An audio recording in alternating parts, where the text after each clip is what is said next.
Mixed by DJ Manishankar। दारू पी के घर में अहिबोगे बजा बेटा मोगिया टंगइबोगे।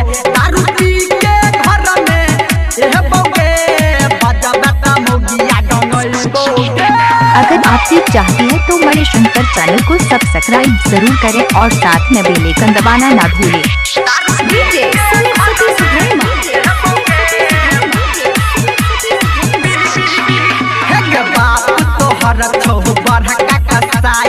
हमारा ने दिल टोहू गोर लगाई बाप तोहर छहु बड़का कसाई।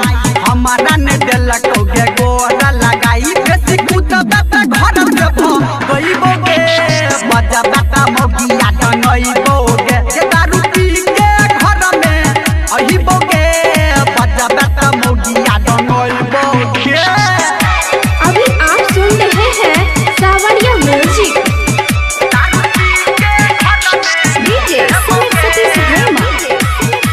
मणिशंकर महाराजा।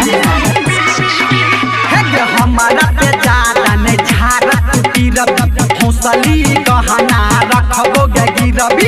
हमारा पे ज्यादा ने झारत गिरबी हौसली गहना रखबोगे गिरबी। तोरा नुने रोटी खियैबोगे बजा बेटा मोगिया टंगइबोगे।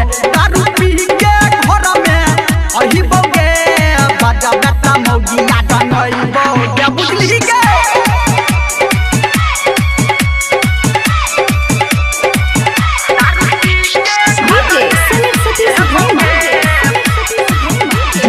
DJ मणिशंकर। हमारा से नानी कर फुटान धर्मेंद्र